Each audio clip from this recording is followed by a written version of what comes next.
live on YouTube, on Twitter, on Rumble, maybe. I'm still looking at my phone on Rumble to see, and on Rockfin when the red button comes up. So we'll wait for that before we dive in completely. It looks like, there we go. I am live on Rockfin as well, across all platforms. I am doing another experiment today, trying to ease the stress on my computer so that things don't glitch out. Although I don't have wonderfully high hopes, because as I was sharing the show on Twitter just like 90 seconds ago, my screen's glitched out already. So hopefully that's the one time that it happens. Maybe it's just got to happen one time and I got it out of the way, because it happened one time last time, like in the middle of the show. This time it's like, you know what? We're going to do you a solid. We're going to go ahead and glitch out before you even start. That way it's done. And that's what I hope the case is. This time I am trying to use a little OBS to share things. OBS uses a lot of resources on your computer, so like I said, I'm not sure that it's going to be any better. But you know what? You got to experiment a little bit to find out. And responding to comments, I'm going to try and do my best. If there's anybody listening at this hour to respond, I'm going to be looking at my phone as well. So I might not see it like I used to, because I don't want to have a bunch of tabs up. So let's start the show. The image, I'm going to let you guys see the image on my screen before we dive in. This is what it put in when I put into Midjourney AI. I said, imagine peak Democrat gaslighting. And this is what it did. Apparently Nancy Pelosi and what's her name? Her name, Elizabeth Warren, is what Midjourney AI thinks about when it thinks about peak Democrat gaslighting, which is interesting. It's a little racist, because I was actually thinking about a black Democrat that I'm going to be talking about later on in the show that it didn't even conceive of. Let's begin. Trump previews 2024 strategy with civil trial experiment, surviving on just $7 billion for Ukraine, and peak Democrat gaslighting. All right, so Trump's civil trial was all over the news yesterday, and he's being charged with like inflating the worth of his businesses on financial forums or something like that. And the AG who brought the charges up there in New York, she ran on I'll get Trump if you vote for me. I'll make sure and get him. Just give me your vote. So it's kind of like, that's a big deal, but the media is like, that's not really a big deal. She just ran on, vote for me and I'll get Trump. That's her primary campaign platform, is getting Trump. But, never mind that. And the mainstream talking point yesterday is something that I pointed out after the first or second indictment. It was a while ago, because I thought it was obvious, which is that if they're going to require Trump to be in court for all of these various trials, especially during the general election race in 2024, then Trump is going to make those trials his campaign. The trials would become the campaign. I said this multiple times months ago, and how that was going to be done wasn't as clear, because some of the judges might say that cameras can't be allowed in the courtrooms, which is what happened yesterday. I think it was last minute. They said no cameras in the courtroom, but Trump gave us a glimpse of what to expect in 2024. Before the case yesterday, and he'll be making campaign statements basically either before these court appearances or after these court appearances. He's going to be making a big deal of things that he has to say. Basically, we're going to see this all throughout 2024. And I'm going to play you a clip, just a brief clip of what he was saying. I'll let it play a little bit, because, I want you to notice how Trump continues to, better than anyone else, make sure to always have hot chicks behind him on camera. Like, nobody does that better than Trump. Biden has empty spaces on camera, can't even fill the camera frame when he's doing a fake picket line, wherever he's doing that fake picket line. Trump's always got hot chicks, and it might take me a second to get this up. Let me get this link. Here we go. I mean, this is a super hottie. Nope. Hold on. It's always, I got to make sure that's, so I hear it. I got to make sure you guys also hear it when I get it up. Hold on one second here. Man, I wish this were just a little bit easier, but the more I do it, the more it will become seamless to me to do it by myself. Here we go. Can you guys see that? No, you can't. You cannot see that yet, but You should be able to see it now. All right, here we go. Have to be a lawyer to see the danger to anyone doing business in the Empire State. Anybody that does business in New York State is crazy. When you Look how hot that chick is behind him. I'm sorry. That chick is smoking, and she's totally like, yes, you're right. Man. You have a radical left attorney general like Letitia James, who's a disgrace to our country, who got elected on the fact that she's going to take down President Trump. We're going to take him down. She knew nothing about me. But she got elected on that basis. And we have others likewise. Take a look at what's going on in Georgia. Take a look at Jack Smith. Take a look at these people. This is called election interference, and worse than that, really much worse than that. And you don't get much worse than election interference, especially we're talking presidential election of 2024. So this judge should change his ruling because Palm Beach County said he was totally wrong, and he was ruling based on them. He ruled we didn't even have a chance to testify. I got a call last week, sir, we lost part of the case. I said, the trial didn't even start. You know, the trial starts, I guess, today. He ruled that we lost a big part of the case because he's a Democrat club politician. He's a Democrat operative, and he's a disgrace to people that call themselves judges. And I hope my lawyers go in, and I hope they fight him very hard, because this guy's getting away with murder. And his clerk should not be allowed to be in his ear on every single question. You take a look at what's happening with her. She hates Trump more than he does. So that's where it is. We have 80% of this trial has been won. In June, they came down, the end of June, with a decision, very powerful decision. And it said on statute of limitations and just about everything else, would you say approximately 80% of the trial? Yes, sir. Attorneys, is that right? That's right. Approximately 80% of the trials won. He refuses to acknowledge his own appellate division. And I think it's a disgrace to our country. And somebody has to fight, because if you don't fight, our country is just going to go down the tubes. This is election interference. This guy's a highly partisan person, and we can't let this stuff happen. Can't let this stuff happen. I let that go on a bit just because I got to be honest with you. I can't stop looking at how smoking hot that chick is behind him. Didn't hear a word he said, actually. I listened to it before, so I heard. But Trump is so good at that. Wow. It's just such the easiest marketing tactic ever. You surround yourself with good-looking women. Trump, they just all also happen to be lawyers there. But what's going on here? Like, the coverage of this case right now is pointing out that Trump didn't have to be there yesterday or today, because I'm sure he's probably going to be there today, I think, as though it's some form of intimidation for Trump to show up to his own trial. And they also talk about how it just shows how he's exploiting the trial as a campaign tactic and to raise money, as though every other politician in D.C. wouldn't do that, regardless of what side of the aisle that they're on. What this is, I believe, is this is a lower stakes trial than the criminal cases. This does affect his businesses in New York, but it's a civil trial. There's no prison time potentially attached to the outcome of a civil trial. And I believe that Trump is workshopping how they're going to handle the criminal charges. We're seeing a trial run of what we're going to see in 2024 when these cases happen, because they scheduled all these cases around important dates throughout 2024.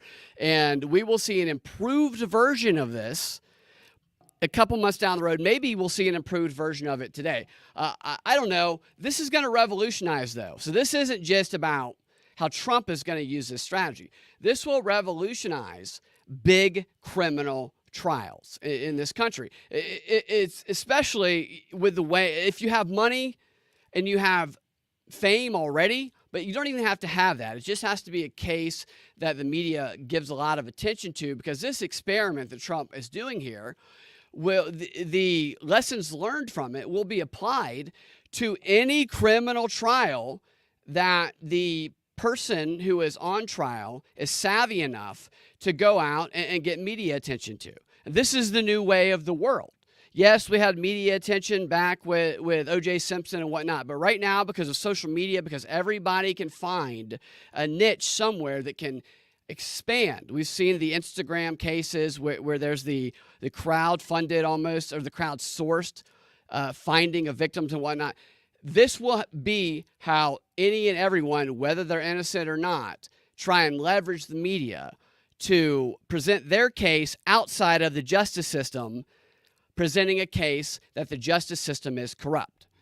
And the justice system absolutely appears to be corrupt right now. There's no doubt about that. And so here is the media when they're put in the position of this right here. So it's like, do we give attention to this news story because it's going to give this person that we want to be guilty attention that they won't get at court if the judge decides that there will not be a camera in the courtroom? And this is where a lot of this stems from. And here's CNN talking about what needs to be done. I should take a step back, actually. So this is going to come down to, is there a camera in the courtroom or not? And they decided before this one there would not be a camera in the courtroom, right?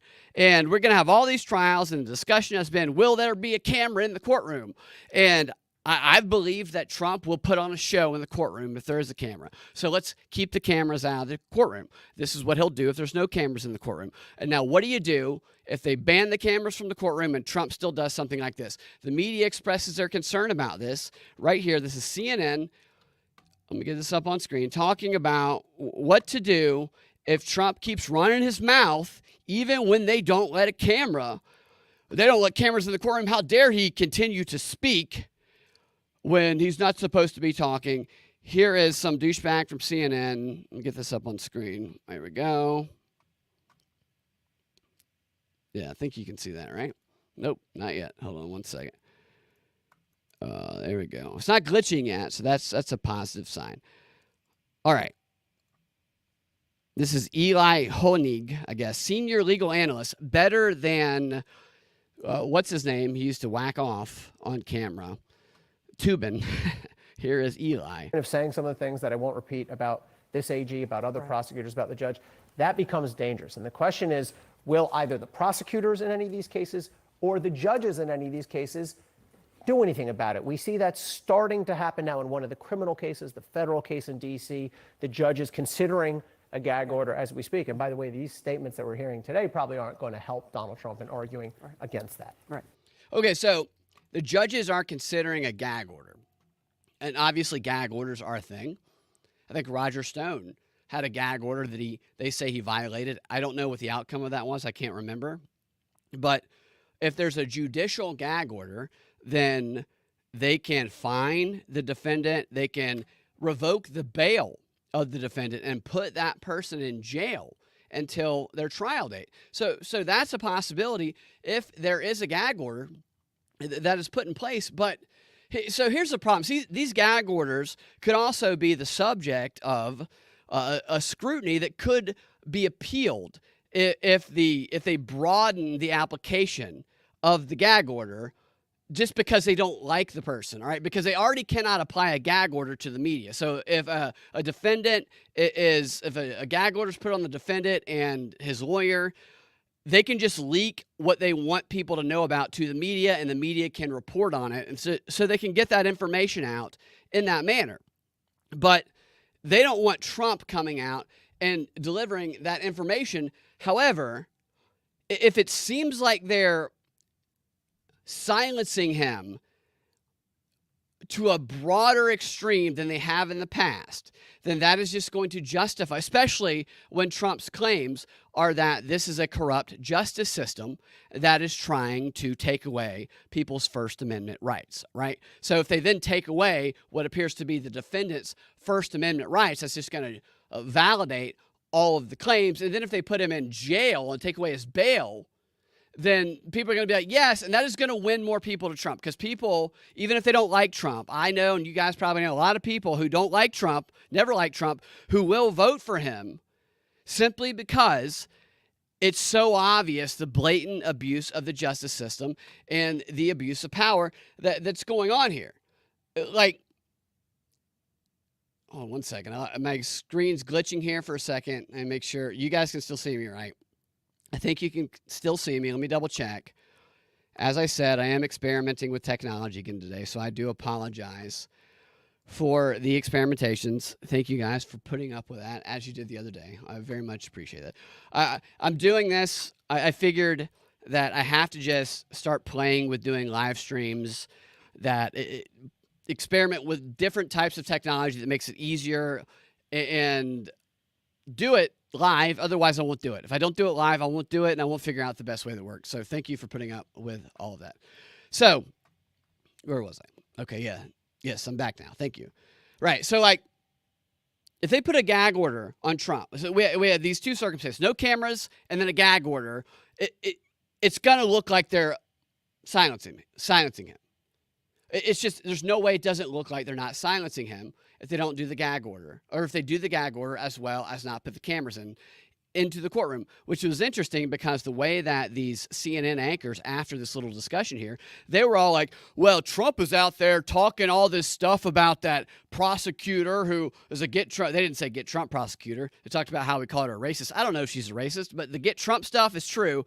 And they're like, well, she doesn't have a chance, or the prosecution doesn't have a chance to defend themselves because there's no cameras in the courtroom. So they also want cameras in the courtroom. Everybody is in agreement because Trump also wants cameras in the courtroom. Maybe he's doing this to put a little bit of pressure on them to make sure cameras are put in all of the courtroom. I don't know, but we are up for the most, show trial since O.J. Simpson. And the O.J. Simpson trial was, people died. I get that. And it was crazy because he was a movie star, Naked Gun. He was a football star. And everybody was interested in it. But, I haven't actually gone back to look at why, because there's been celebrities who have been the subject of criminal charges and cases before that didn't get blown up that much. I don't know if he was just such a beloved figure. I was very young at the time. But it would be such a spectacle that it made that look like nothing. And I think that's what we're in store for in 2024. I think this is a grand experiment to draw the audience to the Trump cases. And if the media is savvy, and they are savvy, then there will absolutely be cameras, or the judges combined with the media. There will be cameras in those courtrooms because, as Trump always says, they don't get ratings without Trump. And so they're gonna put cameras in the courtrooms because it gets the ratings and it gets the money, it gets the engagement, it gets the freaking extraction. Totally. It'd be such a programming missed opportunity if they did not put cameras in those courtrooms. And I know people might say, well, it's not up to them. Yeah, bullshit. Bullshit. They're not working together on all of this stuff. So CNN, this is CNN, what I'm talking about, pointing out the obvious about Trump doing this as campaign strategy. It's total campaign strategy. Hold on, let me get up on screen here. Is that still up there on screen? Sorry. I'm fumbling a bit with I'm trying to get like a keyboard, you learn how to play the piano, and at first you fumble with the piano. And then the more you use it, the better you get when you're doing it by yourself. Adam Curry of No Agenda is the best at presenting and doing a show while also doing all of the audio. I mean, he's brilliant at it, honestly. I could never, if I could be half or like a quarter as good as he is at doing that, then I would be happy. Because most people aren't. It's just a very difficult thing to do. So I'll stop making excuses, and then we'll share the screen here with CNN stating the obvious. Here we go. Was it up there? No, not yet. It is now. All right. Could see it, but the stagecraft of this is notable in and of itself, which was Donald Trump stood there for a period of time. This was not a passing commentary that he was making on the way in to face a judge. He stood there and waited for the cameras, I would assume, to adjust, to prepare, and make sure everyone's mics were ready before he began speaking. What's he gonna do? He's gonna speak into a muted microphone. They present these things as though it's like, holy cow, Trump waited till the microphone was working to speak. What a Nazi. like for a long period of time, really, before he made his commentary. This speaks to just what you said. This is part of his campaign. This is his campaign now. That's exactly what I said 2 months ago. Because it's obvious. I talked to a number of sources for the last several months as to what exactly it would look like when he is in the middle of all of these trials and trying to run a presidential campaign. And it was really unclear how they were going to plan for it. Originally, they had said that they thought legal maneuvering would help delay the election, the trials till after the election. But it became... Okay, she's stating the obvious. This is all the obvious. It's just interesting to me how long they waited to roll this out, because it's not like they didn't know this. And she didn't have to talk to a bunch of people in his campaign to know that they were going to do this. If you're going to kneecap somebody to where they have to deal with court stuff the entire time, then of course they're going to make the court stuff how they campaign. It's what they always do. What's her name? Caitlin Collins, the porcelain doll who has, was it Sources? Is that what her show is called on CNN? Should be. No, it should be Anonymous Sources should be the name of her show. But she was asking somebody, is it appropriate for Trump to campaign fundraise off of these court cases? And the person was like, of course not. Nobody would ever do that. Bullshit. Everybody would do that. It's just so dumb. And I'm not like saying defending Trump or saying I love Trump. I'm just saying that's the most obvious thing on the planet. And they try and make people believe that the most obvious thing is just outrageous and crazy. And that's what they've been doing for a number of years now, 6 or 7 years, where it's like, let's take the thing that a normal human being would recognize as obvious, and let's make it seem like it's the craziest, insane thing in the world. Meanwhile, we will make the craziest shit seem fucking normal to a segment of the population, you know, like a 6'11" swimmer dominating in collegiate swimming and many other things as well. Moving on to the next story. Let me get this off screen here. Dianne Feinstein died last Friday. She was 90 years old.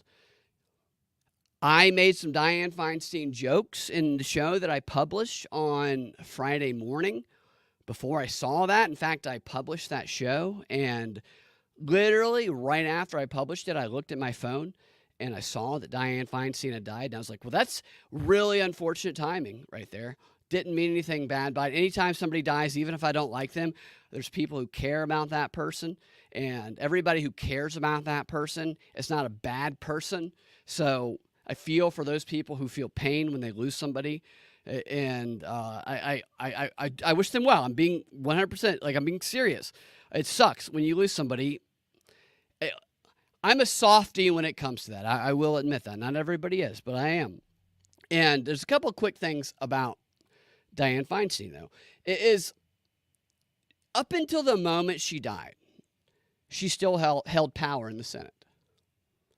Isn't that kind of crazy? Like she didn't overdose on heroin. She didn't get on or into an accident on an electric scooter and die. She died of old age. Her death was not unexpected. People around her were probably pretty aware that the end was near for a little while now, and yet up until that moment, she still held power in the Senate. This is how much of a joke that Congress has become. Dianne Feinstein had not been in control of her Senate seat in the decisions she made on behalf of her constituents for a long, long time. We all know that. The people who have been committing elder abuse against her have been. And there's no doubt that elder abuse has been committed against her. Her daughter claimed that elder abuse was being committed against her by the people who were in charge of her husband's trust a couple of months before she died. She didn't extend it to people who were handling her in the Senate, but I think that this is a perfect time for an investigation by anybody who's got balls in the Senate to say, why don't we investigate Dianne Feinstein's handlers, because clearly she wasn't in control, and see if there's any evidence there where we can freaking get them indicted for elder abuse, because she's not the only one. Okay, Joe Biden, I'm no Joe Biden fan. He is a victim of elder abuse. Fetterman was, maybe still is, a victim of elder abuse. Now, he's not old enough to classify under the law, but because of his stroke, he would still classify as being a victim of elder abuse. Who else? Mitch McConnell. He's being abused. These people are abusing these senators because they're so easy to control. Maybe they signed like a waiver, control me, abuse me when I'm an elder, and just put through all of your things, but just promise me you'll give me the rejuvenation blood from the children that you suck from them as long as I'm still. Maybe there's some deal they made, but this is elder abuse. And maybe if we actually investigated and prosecuted elder abuse, we can start locking these handlers up and at least remove a few people who are puppets from the halls of power. I don't see that happening, but while the passing of Feinstein, it's sad. For many people, it is sad. There is a silver lining, and that silver lining is that Governor Newsom, he had the honor and the privilege of appointing the first black lesbian to the Senate. Did everybody hear about it? Should we stop and give a moment of silence, a round of applause to the first black lesbian in the Senate? I don't know about you, but like there'd been a hole in my life. Something had been missing for a while, and I didn't realize it until I saw the story that what had been missing from my life is I had never experienced a black lesbian senator before. But I'm fulfilled now because what a fantastic accomplishment for this person to be appointed to the Senate by a wealthy, white, rich dude so that he can use it as an appeal during a presidential campaign. Great job being a political pawn. Her name is LaFonia Butler. That is Laphona. LaFonia Butler. Who names their kid LaFonia? It's just you're putting that person in a difficult position. LaFonia? LaFonia later. It's just a weird kind of name there. That's the woman, the senator, Miss LaFonia. And this is what it says. She will make history as the first black lesbian to openly serve in Congress. Openly serve. I mean, that kind of implies, the way the article writes it, that we've had many, many black females in Congress who've been closet lesbians, which definitely means we need to have a congressional hearing bringing in all of the former congresswomen who are still alive, and we need to drill them on whether or not they're closeted lesbians. Because this is an important factor on whether or not you can be a good senator or not. We need to know. Bring them all in. Every single one of them, Kamala Harris included. So Butler's claim to fame is that she was an advisor and strategist to Kamala Harris's VP campaign in 2020. What exactly did she advise Kamala to do in 2020? There was no campaigning in 2020. Biden never left the basement. Kamala drank red wine. What strategy did she advise? I'd like specifics. The people of California deserve specifics. What a cush job that must have been. Like, has there ever been an easier job in the history of the world than being Biden or Kamala's 2020 campaign advisor? Like, I don't think that you're probably making six figures there. All you had to do was know how to work Zoom and pop a cork out of a bottle of Merlot for Kamala. Okay, so how long have we been going here? I've been running my mouth for a little bit. And I'm not going to go. I did like 2.5 hours the other day when I was doing this. So I'm definitely not going to do that again. But what I am going to do is I'm going to give you just a little bit of a tease of what I'm going to talk about in the DMB XR, the subscriber only portion of the show, which I'm going to talk about JFK's missing brain and Colin Kaepernick's plea to the New York Jets, because I have some thoughts about it. And it'll be fun, silly. If you want to get access to that, you can go to patreon.com/propaganda report. Subscribe there today. You can also find me on youtube.com/Brad Binkley, rumble.com/the prop report, at Freedom Act Radio on Twitter. And I think that's all of my pitches. I'm not a good self-marketer. I think most of you guys who watch the show regularly realize that. So let's move on to the last. I just love this story, man. Well, I love it and I hate it because we do this every year. It's the government shutdown. Every year, the government might shut down. Oh my gosh, the government could shut down. We all should be. What do we do?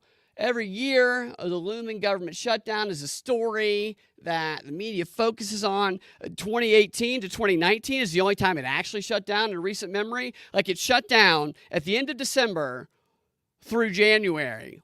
Like, it's shut down during the period of time when everybody's on holiday. So the government's going to shut down from Christmas Day till New Year's. We better do something. It's just total bullshit.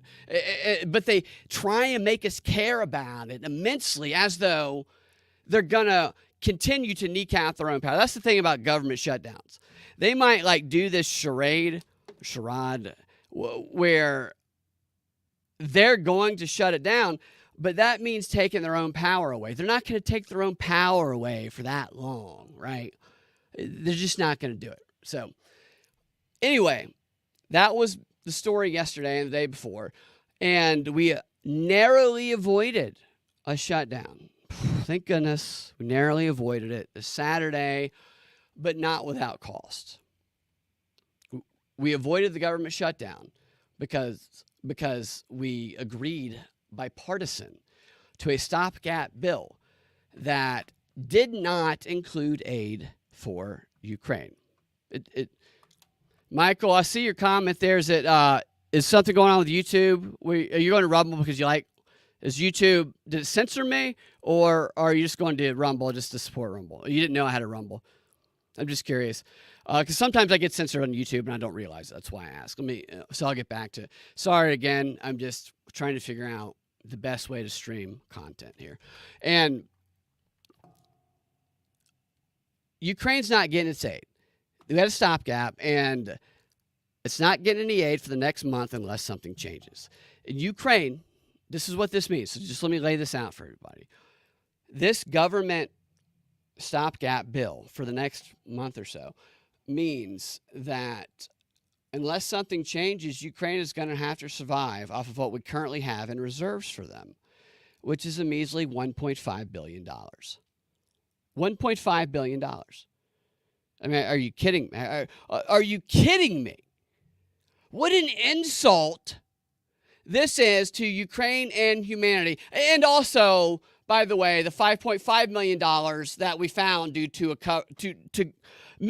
accounting problems that we have with the Department of Defense. Oops, we made a mistake on the accounting. We have the extra 5.5, but it doesn't matter. I wouldn't leave the $7 billion a wad of cash in a homeless man's cup because I respect him as a human being. This is a joke. I can't get a box of coffee and a bottle of shampoo from the grocery store for under $70. And we expect Ukraine to defend democracy worldwide for a measly little $7 billion for a month? I mean, this is awful what we're doing to these people. Talk about crimes against humanity. We should be taken to The Hague and brought up for criminal prosecution at an international level. We're going to be shipping them water guns and airsoft rifles with this dilapidated effing budget that we have of $7 billion here. It's like we're a third world ass country. It's embarrassing. Which, speaking of which, this embarrassment, $7 billion. I wouldn't piss on $7 billion. There was a fire alarm that went off during the vote or leading up to the vote of this stopgap bill. And it was an accident, obviously, and it was committed by Representative Jamal with 2 A's Bowman, who mistakenly triggered this fire alarm when he was scrambling to get to the vote, and he thought that it was a door opening left. So he saw the fire alarm, and it was like he's in a film noir movie, and he was a spy, and he was like, let me show you my secret door in my library. And he pulled this lever, because it's probably a British movie. And then the library opens up and you see the secret door and they go down, they find all the web. He thought it was one of those. And that's how the door opened. Fire alarms aren't real. It should be like birds aren't real. It's a simple mistake that anybody can make. And I don't blame him for that. But his mistake would have been forgivable if he was rushing to Congress to vote no on forcing Ukraine to get by on just $7 billion for the next month. But that's not what he was voting. He actually released in a statement, he said that he joined his colleagues in a bipartisan effort to keep the government open, a bipartisan effort to force Ukraine to survive for the next 30 days on just $7 billion alone.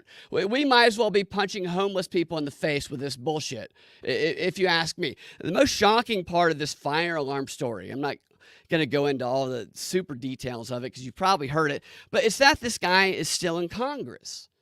right? I mean, he hasn't been removed from his position yet. Is there any other job in the country where you could pull the fire alarm and then claim that you didn't realize it was a fire alarm? You thought that it was a weird door lever, like the film noir guy. Is there anywhere else in the country you could do that and not lose your job? No, the answer is no to that question. Everyone loses their job when they do that and then make that excuse, especially when you're a school principal. This guy was a school principal for like 10 years. Everyone I know in high school and middle school who pulled the fire alarm during school, didn't matter what their excuse was. It could have been there was a fire and they still got in-school suspension for a week. Okay, and this guy's a principal, and that didn't, like, he's like, oh, yeah, no, I just thought it was a fucking lever for the door. This guy still gets a vote on whether or not we keep the government open, yet every kid I know not only got in-school suspension, they were branded the bad kid for the rest of middle and high school, and it stuck with them the rest of their life. Some of them ended up in prison. I think we need to gather up all of the kids who pulled the fire alarm during this guy's tenure as a principal in a school and find out what they told him, what their punishment was, and how it's impacted their life. I think there needs to be a congressional hearing.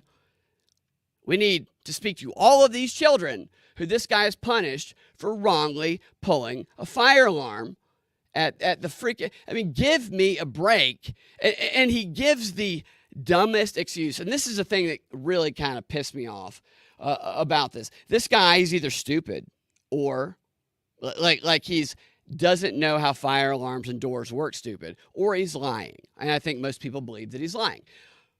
Like, if he's lying, then he thinks so little of his constituents' intelligence that this is the excuse. That he couldn't come up with a better lie than this. He couldn't come up with a respectable lie that people can satisfy their confirmation bias with. He came up with the dumbest effing lie that people had to bend over backwards to try and believe. It's almost like, oh, they voted for me. They'll believe absolutely anything. I say this is gaslighting in its purest form right here. Like, any excuse that he gave would have been better than this. He could have said he was stretching his arm out and the button of his sport coat got caught on the fire alarm and it pulled it down. Oops, my bad. That would have been a little bit more respectable for the people who voted for him to accept into their twisted reality. He could have said there was a baggie of cocaine that was like stuffed behind the fire alarm and he didn't want to leave it there, of course. So as he was trying to pull it out from behind the fire alarm, it bursted and it pulled the fire handle and it went everywhere on the ground. And he didn't mean to do it, which at least most people in Congress would empathize with that excuse, because they'd all be like, nobody likes to snort the floor dander into their nostrils with the cocaine. They just want to get jacked up before a vote. But he didn't do that. He gave the stupidest excuse ever, and he actually put that dumb excuse into an official statement, which I'm going to show you on screen right now. What do we got here? Rockfan, I'm late. Cave and Shane, I'm late a sec, ain't it? Well, I mean, I'm early. I don't usually do shows this early. This is a rarity for me. I usually do them later at night. So it's more of me being early than it is you being late, Cave. And I think I had a comment on YouTube as well. Going to Rumble. Lud Bradson's propaganda report. Thank you. I appreciate that. Don't be a dog's body. Yeah, don't be a dog's body. Still, I just saw YouTube. No, yeah. Thank you. And so let's go through this statement that he. I don't even know how you're somebody who votes for this guy and you don't put a bag over your head afterwards. I feel embarrassed for them. Like, no, that's the wrong one. Sorry. Let's get it up. Here we go. And where is it? Where the F is it, dude? I'm trying to look at the comments on there. Mike, I see you. I'd rather watch on Rumble because F YouTube. Okay, Mike, I got you. Thank you for thank you for answering my request. I appreciate that. I'm trying to. I've said multiple times, but anybody who's just tuning in, I'm doing another technology experiment, and I'm just trying to figure out the best way to do all this. So far, so good. There's been no technical glitches except before I started, and hopefully I don't jinx myself there. But now I can't seem to get this thing up on screen. Hold on one second. All right, here we go. Yeah, so this is Jamal Brown with two A's. This is the official statement he put out. Can you imagine putting an official statement like this out? Here's what it says. It says, I want to personally clear up confusion. Well, the headline is, Congressman Jamal Bowman released the following statement. I want to personally clear up confusion surrounding today's events. Today, as I was rushing to make a vote, I came to a door that is usually open for votes. God, don't you hate when you come to a door that's usually open? It's like, holy shit, I've never had to open this door when it was closed. It's just so it can really throw your day.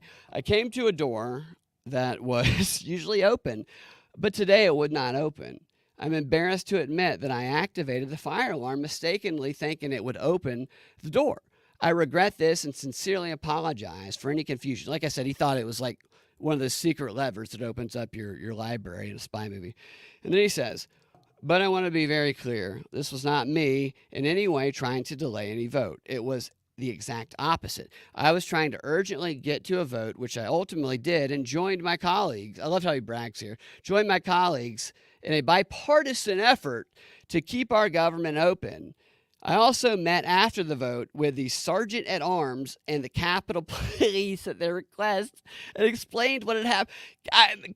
Can you imagine that interaction?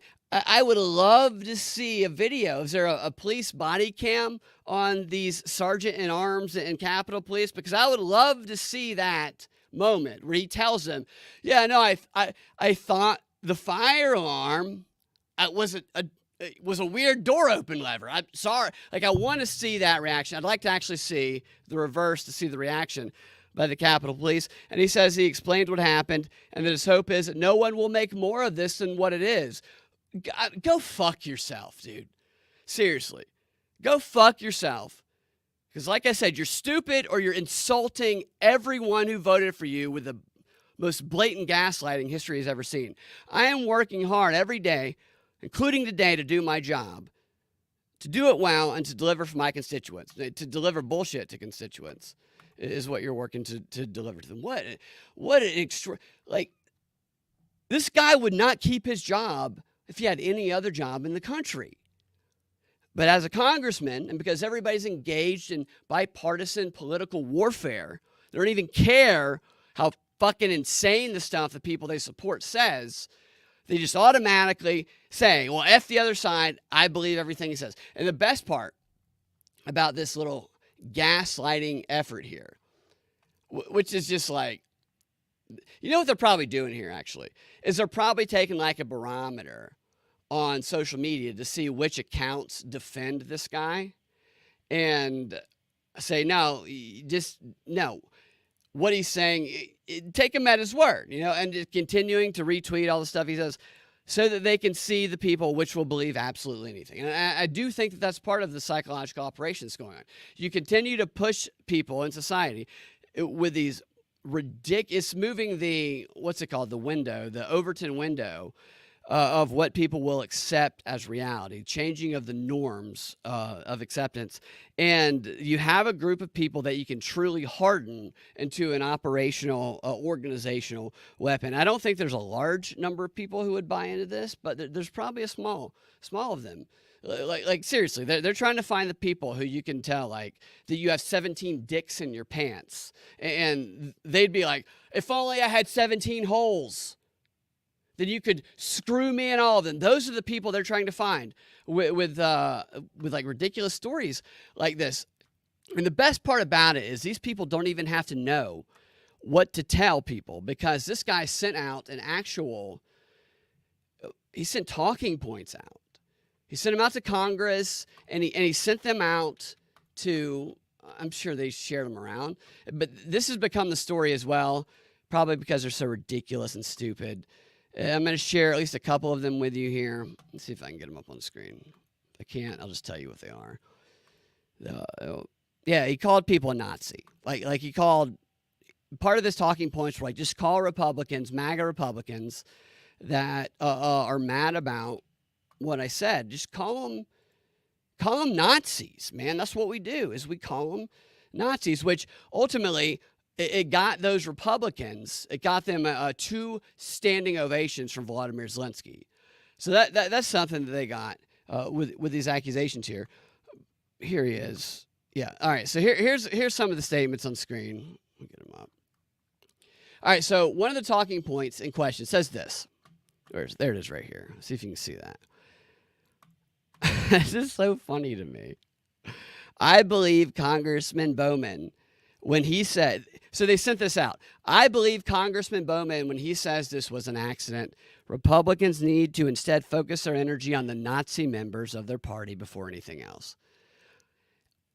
I love how they frame it in a way where the people, like in the point of view from the person reading it. So they don't even have to, they just read it and they say, I want to know who repeated this. You know, at least like 2 dozen people repeated this before it became a news story that people mocked. I want to know who those people are. A couple of other statements in this thing is, okay, the memo also says, the MAGA Republicans have used this as an opportunity to distract from their attempts to shut down the government and minimize the January 6th insurrection. Right. Why would they? He obstructed an official proceeding. But the MAGA January 6th insurrectionists. And then another point that he said here in his talking point memo was, there are multiple insurrection supporters in Congress and more who supported a coup and support Trump's big lie. That's what they should be focused on. Instead, they're focused on Representative Bowman as an attempt to minimize January 6th. Can you imagine being that stupid where you can just shout off these things about January 6th and people will ignore the dumb? I mean, what he could have pissed all over he could have spelled his name pissing on the wall and been like, I thought that was how you opened the door. I tried everything to open the door. I pissed my name and my social security number because I thought that would pop the door open. And now the MAGA Republican Nazis want to focus on that instead of the January 6th insurrectionists. We have gotten to a point where some people will be like, no, he thought that's how you opened the door. I mean, I've been pissing on every single door with my name and social to try and open it ever since then, because that's how modern technology works, is you piss your social. It's just, what's bothersome, I feel for the people who they believe will buy this shit. Because you don't say shit like that. I mean, this is the gaslighting I'm talking about. It's the most lazy gaslighting where they think you're dumb as an effing rock. I mean, he's appealing to the most brain-dead people on the planet. And it's just, I don't know if you guys know anybody like that. I know we see a lot of people like that on social media, but man, oh man. Give me some good excuses, right? Like, give me something that's just not like it's like, okay, I can justify that. They don't even do that anymore. Like they used to tell us things where it's like, okay, I could see where that could possibly be legitimate. Not this. None of this is legitimate at all. It's effing crazy, dude. And, I think I'm going to wrap up the show right there, the DMB show right there with that. Then I'm going to go on to the DMB XR, and we're going to go to Rockfin to go through that. If you want to get access to that, again, go to patreon.com/propaganda report. You can go to rockfin.com/propaganda report as well. Thank you guys for listening. Thank you guys for putting up with me during these experiments that I've been doing the past couple of shows. I'm trying to figure this technology out. And also, I'm not used to doing live shows necessarily by myself. So I kind of go into, I explained this to a friend of mine the other day.